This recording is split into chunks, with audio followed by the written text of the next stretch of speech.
જય શ્રી રામ મિત્રો, કેમ છો? સ્વાગત છે તમારું ફરીથી આજે એક નવા વ્લોગમાં. અને મિત્રો તો તમારો ભાઈ શિયાળામાં ફૂલ ઠંડી છે અને નાઈ નાખ્યો છે.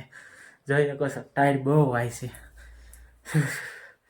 તો આજે આપણે નાઈને ધોઈને તૈયાર થઈ ગયા છીએ અને જો અમારા બા છે અમારી વૈષ્ણવી બેનને રમાડે છે.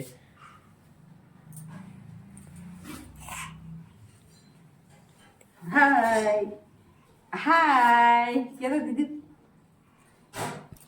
તો હવે આપણે જવાનું છે દુકાને થોડીક વસ્તુ લેવા. તો હવે તો નીકળવી. એની પાછો રહોડામાં રાંધવાનું કામકાજ હાલતું લાગે છે. શું બનાવે છે?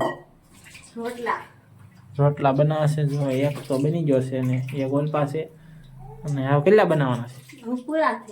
પૂરા થઈ જાય તો દુકાને જાવ છું તો શું લાવવાનું છે તારે? દૂધની થેલી એક લેતા આવજો અને ભૂંગળા કંઈક ખાવા હોય. હાલો તો દૂધ ને ભૂંગળા લેવા જવાના છે. તો હાલો આપણે દુકાન બાજુ જઈએ. મિત્રો તો આપણે દૂધ ને ભૂંગળા લઈને દુકાનેથી નીકળી ગયા છીએ. જોઈએ કશું આપણે દૂધ ને ભૂંગળા બે લઈ લીધું છે ને હવે જઈએ છીએ ઘર બાજુ. તો જો આપણું ઘર કાંઈ આઘું નથી, અહીંયા છે પડખે છે. અને જો આપણે ગાડી પડી છે બહાર. જો આપણું ઘર છે. જો પૂજી જશે ઘરે.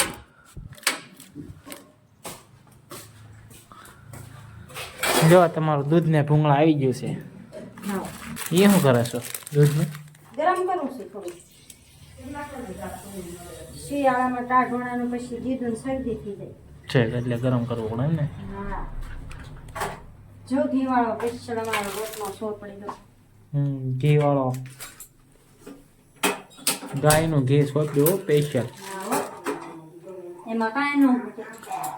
તો હવે આપણા વૈષ્ણવી બેન પણ 6 મહિનાના ને 7 મહિનાના થઈ ગયા છે. તો આપણે વૈષ્ણવીનો મંથ બનાવવાનો છે. તો વ્લોગમાં છેલ્લે સુધી બના રહેજો તો આપણે બતાવીશું મંથ. જો વૈષ્ણવી બેન તૈયાર થવા મળ્યા છે. હાલો તો હવે આપણે જમી લેવી પહેલા અને પછી આપણે બનાવવાનો છે મંથ. તો જો જમવાનું આવી ગયું છે. હાલો તો જમવા બેસી જઈએ. મિત્રો તો આપણે બપોરામાં છે ઘીવાળા ગાંઠિયાનું શાક છે, રોટલા છે, પછી દૂધ છે, ઘીવાળો સોપડેલો સ્પેશિયલ રોટલા છે ને આ કોરું શાક છે ઘીવાળાનું. પડખે આવી ગયો છે ગોળ. તો હાલો બધા બપોરા કરવા. જો અહીંયા તો શરૂ કરી દીધું છે ખાવાનું. ભૂંગળા પણ બાકી રહ્યા. જો ભૂંગળા બાકી રહી જશે તો અંબાઈ દેવી તે. જો પાછા આવજો, જાઓ પાછા ખાવા આવજો બા. નકે સીટિંગ થઈ જાય. એ બામ જો તો હારા રોટલા ને એન પર મુજબ ઘી વાળો રોટલો એને લઈ લીધો. કેવા છે? હું ક્યાં ઘી વાળો ખાસ? હાલે તારો તમે કેમ રોટલો. લઈ લીધો? હાલે તારો રોટલો. મારે ઘી વાળો નથી ખાવો. મને ઘી ભાવે નહીં એમ થયું તે. મિત્રો તો આપણે જમી લીધું છે અને હવે જવાનું છે ધાબા ઉપર. હવે આપણે મોબાઈલનું સ્ટેન્ડ લેવા અને આપણે વૈષ્ણવ બેનનો મંચ બનાવવાનો છે. તો જો આવડું છે કાંક ઘર આપણું. અને જો તો અહીંયા સ્ટેન્ડ પડ્યું છે. તો જો આપણે સ્ટેન્ડ લઈ લીધું છે અને જવાનું છે હવે નીચે. તો બાવણું દઈ દીધી પાછું.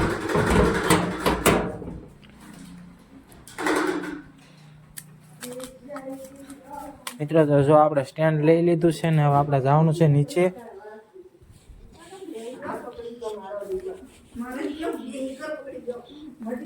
આપણે મંથ બનાવવાના છે તો સેટઅપ કરી નાખી. તો ચાલો કન્ટિન્યુ રહીજો. મિત્રો જોઈ શકો છો આપણે સ્ટેન્ડ કરી દીધું છે રેડી. અને હવે આપણે ગોઠવવા મળવાનું છે. તો વ્લોગમાં બન્યા રહીજો તો તમને પણ દેખાડશું.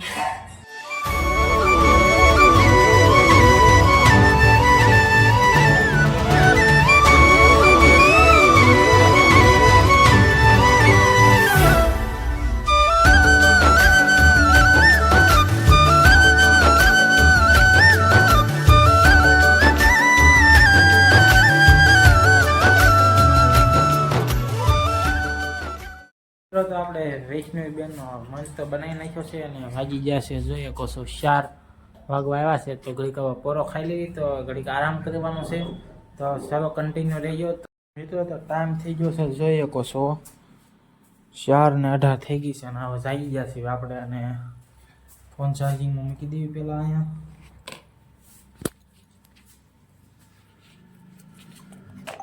આપણે ફોન મૂકી દીધો છે ચાર્જિંગમાં અને હવે આપણે જવાનું છે દુકાને.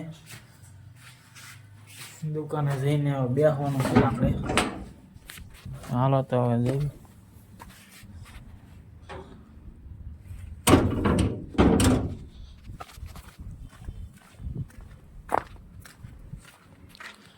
કોઈ છે તો નહીં શેરીમાં. જો તમારો ભાઈ એકલો છે.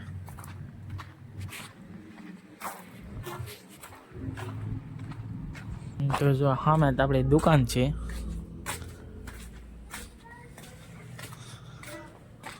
જો આ છે આપણી દુકાન. જો મિત્રો આપણે પૂજી જશે એ દુકાને અને હવે તો આપણે કામ છે અહીં થોડુંક કરવાનું છે તો કરી નાખ્યું પેલા, પછી મળવી. તો ચાલો તો કન્ટિન્યુ રહીજો. તો હાથ પડી ગઈ છે ને આપણે આવી જશે ઘરે. તો જોઈએ કશું આંપા અમારા બા ને એ બધા તાપણી કરી છે. હા શું કર્યું બા? ભરતા છે કે અમારે જો વેચની બેન તાપે છે. શેકાઈ જા શું? હા શેકાઈ જાય, એક બાકી છે. તો તાપણી થઈ છે. ટમેટા ડુંગળી લેવા હીંડો દીધો. તમારે જવાનું છે બેન? હા કેતો બેટા, હા કેતો.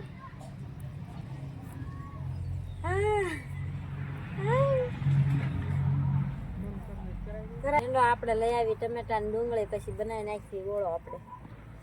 તો અહીં શેકાય તો જો જા અમારા રીંગણા શેકાય તો જાશે. જુઓ નાના છે પણ સારા, નાના છે પણ સારા છે, મસ્ત છે, મીઠા. ઘરની વાડીના તાજા હો. એનો દીધો આપણે ટમેટા એવું લઈ આવી. જો આપણો તાપ ઓલાઈ ગયો છે ને આપણે જવાનું છે પાછું દુકાને. અને બે ગયો તો હું ત્યાં બધાને તાપવા. અને તમારે આવવાનું છે કે હું? હાલો તો આપણે જવી દુકાને. પાપા કીધું, પાપા કીધું. દીધું બેન દાંત કાઢે. લે દીધું કે લે બા લે નન બપ્પાને છટ પકડી ગઈ. તો આપણો ઓળો થઈ ગયો છે તૈયાર. અને જો ગરમા ગરમ રોટલા છે અને પાપડ છે અને દૂધ છે. તો હાલો બધાય ઓળો ખાવા. જોવો તો એક નંબર બનાવ્યો છે ગરમા ગરમ રોટલા. મિત્રો તો વાગી ગયા છે 10:30 જેવું થયું છે ને આપણે દુકાન બંધ કરીને આવી ગયા છીએ ઘરે. જોઈએ કશો તો બસ આજના વ્લોગમાં બસ આટલું જ.